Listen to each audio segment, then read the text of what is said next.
Hey guys, it's Sports with AB here, where all I do is talk about sports. In this segment, I will be talking about football, the NFL specifically. I'll be giving my MVP from each team and why. Alright, so let's start off with the Super Bowl runner-up. I believe the Patriots' MVP is Tom Brady. Here's why. I believe he should be MVP because he won the MVP of the whole entire NFL. Like, if he's the NFL MVP, he should be his own MVP. Next up is the Bills. LaShawn McCoy, their running back, is their MVP. Their team wasn't confident in the passing game, so they relied on LaShawn McCoy to get the workload. Let's go to the Dolphins now. Their receiver, Jarvis Landry, is their MVP. He went to the Pro Bowl. He led the league in receptions. Let's finish the AFC East division with the Jets. Receiver Robbie Anderson is their MVP. He led the team in yards, touchdowns, and targets. I'm regretting this because he was arrested.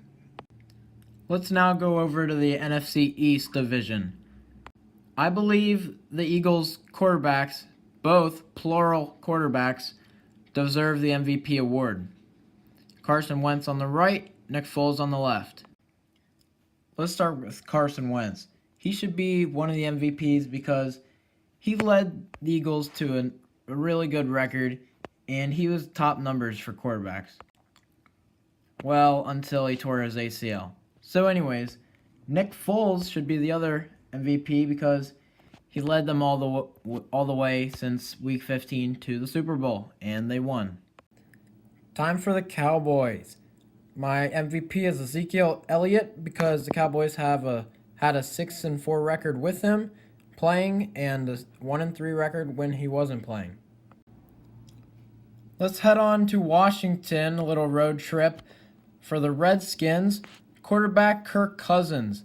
He is the MVP because he came in clutch since he doesn't have any elite wide receivers to throw to, and his tight end was out for the season, so that's why he's MVP. And he's a free agent now, so any team would be lucky to have him, most likely.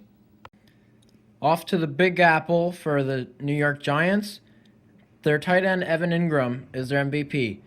He came in clutch when 3 of their other receivers got injured, and 2 of them out for the season, including Odell Beckham, their best receiver.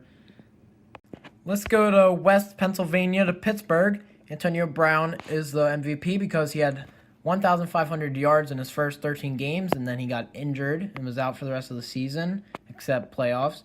And then 2, Roethlisberger relied on him in clutch moments, so when they were in the red zone. Let's stay in the AFC North with the Baltimore Ravens. Their defense is the MVP. I know more than one player shouldn't be MVP on a team, but I believe they can. So their defense is the MVP because they had 3 shutouts this year. Like, that is really good. The NFL total only had 7, so they pretty much only had half, but that's still pretty good for one team. Okay, time for the Cincinnati Bengals. AJ Green is their MVP. He led the team in receptions, targets, yards, touchdowns, and, sadly, fights. Don't want to mess with them. Okay, for the Browns, this is my savage moment of the week. Their MVP, or MVPs, plural, is their opponents. Like, they're trash, bro. And their opponents are sadly better. Okay, for the Vikings, I'm giving my MVP awards to the duo of Case Keenum and receiver Adam Thielen. Case Keenum is on the right, Adam Thielen on the left. Their duo is one of the best in the league this year. Like, I'd say top 4, top 3, probably. All right, let's go to the Detroit for the Lions. Matthew Stafford is their MVP, their quarterback. He got 3rd in yards out of the whole league, 4th in touchdowns. This is his best year yet. And look, he's pointing at me. He knows I made the right decision. Yeah, look at that. All right, so now the Packers. See, look at him. This guy knows who should be MVP. Devontae Adams, the receiver. He led the NFC in touchdowns. He's the only one I could give it to. All the rest of the Packers were really disappointing this year. All right, let's go to the Bears, shall we? Yeah, we shall. Running back Jordan Howard is the MVP because he won the game against the Steelers. Like, Steelers had a good running defense this year. Not going to count him out on that.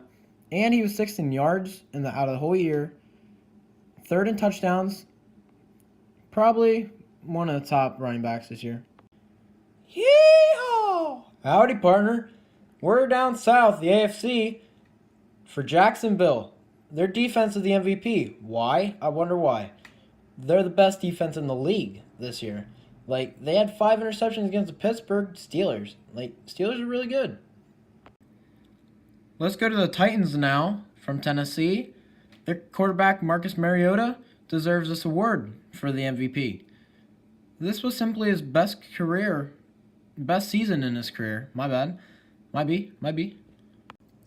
Let's now go to the Colts. T.Y. Hilton, the receiver, is the only one I could really give the MVP award to. He's the only one that I could say was actually good this year, even though he was up and down. But he is the second best receiver in the AFC South.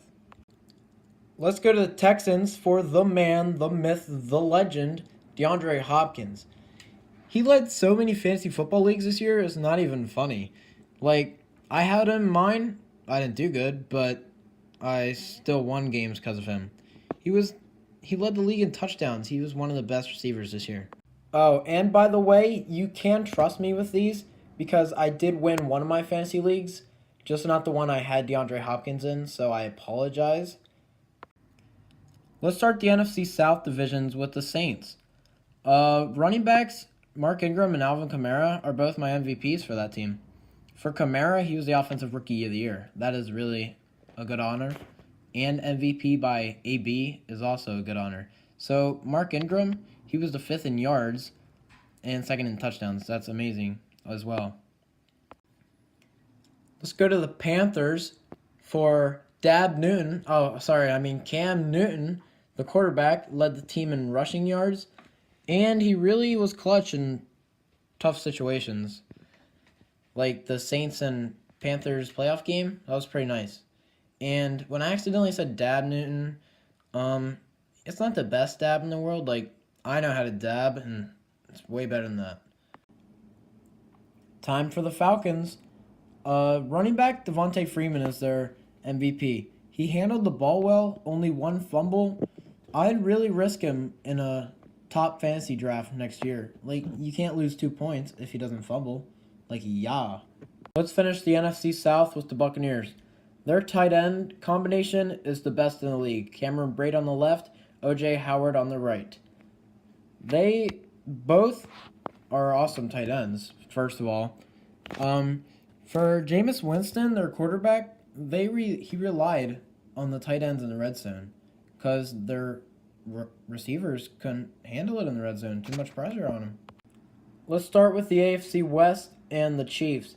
Their quarterback, Alex Smith, led the NFL in touchdown-interception ratio. He had a good one. But now he's on the Redskins, so it really doesn't matter to him because now it's a new chapter in the book. Let's go to Keenan Allen and the Chargers. He's the comeback player of the year. That's why he is my MVP. He was struggling in the beginning. He couldn't find a rhythm, but he found that rhythm. And he was amazing after week 10 I think. And he was just lights on. Let's go to the Oakland Raiders. Their quarterback, Derek Carr, is my MVP. Derek Carr only had threw 1 interception when they won. And that's not much more to say about him, really. But in this picture, he scored a touchdown. And you know who scores touchdowns? AB's MVPs. Here we go on the Broncos, the Mile High. Yeehaw! The running back, C.J. Anderson, is their MVP. He didn't score a lot of touchdowns, only 3 this year. But he pretty much was all the Broncos' offense, besides the touchdown part. But that is a key part, but it's not always about touchdowns. It's where you get on the field and how, MVP worthy. Rams NFC West team running back Todd Gurley is their MVP. 1, he was the Offensive Player of the Year. Pretty good award, not as good as MVP earned by AB. Like, come on. AB is pretty lit. And 2, he was unstoppable in the last 3 games. of the regular season. Like, did you see him in the fantasy football playoffs? He averaged like 40 points a game. That's pretty good. Time for the Seattle Seahawks. Quarterback Russell Wilson is the MVP. He led the whole league in touchdowns. He threw the most passes this season in his whole career.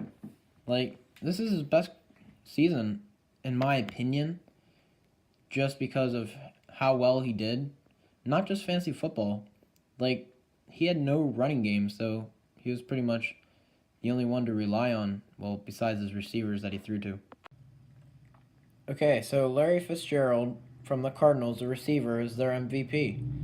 Why? Because the Cardinals relied on him since there was a lot of offensive injuries, like quarterback Carson Palmer, running back David Johnson in the first week. It's pretty embarrassing. Last up for the NFC West and my video, the highest paid quarterback per year now in the whole NFL history, Jimmy Garoppolo from the 49ers. Who would have thought 49ers would sign a 5-year, $137 contract to this guy who only played like 4 games for them? But he is still undefeated throughout his whole NFL career. 6 or 7-0. But that's not all. Because well, that is all, actually. Peace, and thank you for watching my video. Did you guys think I was done? Well, you guys thought. You thought, my friends. You guys gotta hit the like and subscribe button, obviously. Now, we'll see ya. Thanks again.